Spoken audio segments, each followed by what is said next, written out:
Yan, magsa-start tayo sa paglagay ng konting mantika.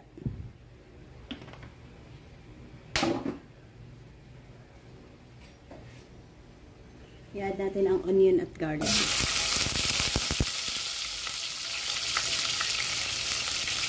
Yan, kasabay niyan, lagay na natin ang ating baboy.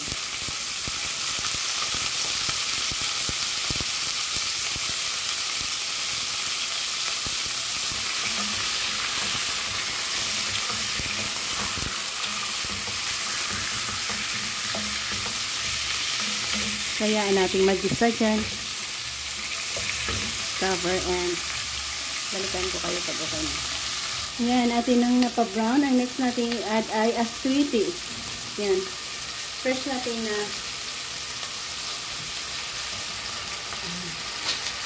na-harvest yan doon sa likod.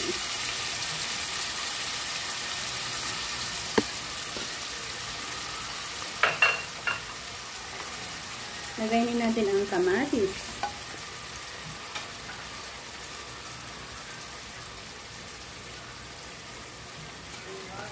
Black pepper.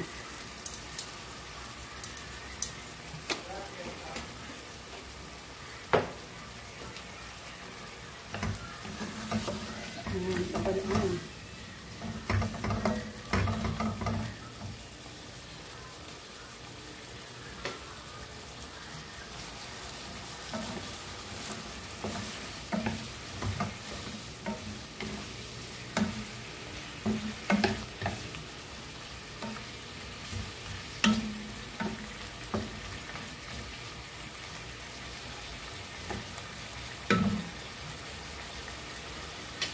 Yan, lagyan natin sa patubig para sa pagpapalambot.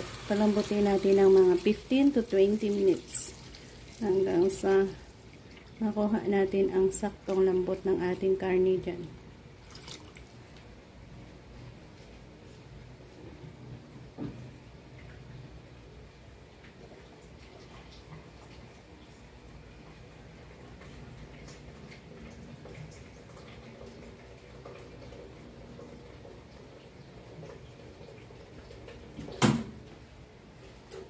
Dagan pa natin.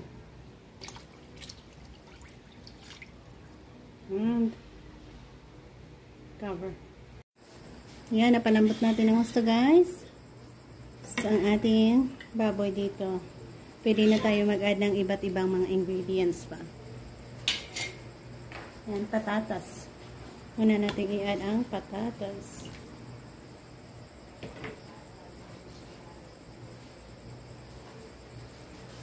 Sabay na rin natin ang yan, saging. So, paluan hanggang sa lumambot mo na yan. Yan. Ang bango, guys. So, pwede na natin i-add ang ating gulay na soft na ba ito?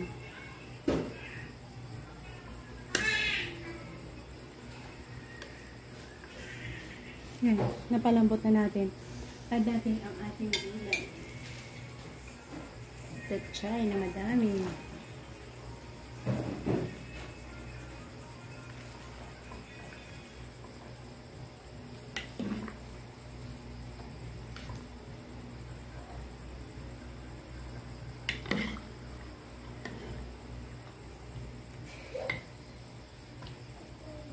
At ang sigarilyas natin na ating na-harvest doon sa ating harvest.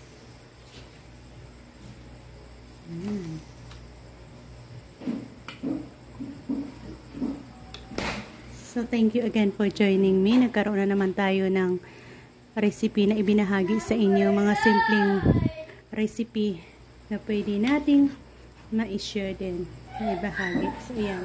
Bye-bye, God bless, and maraming salamat ulit.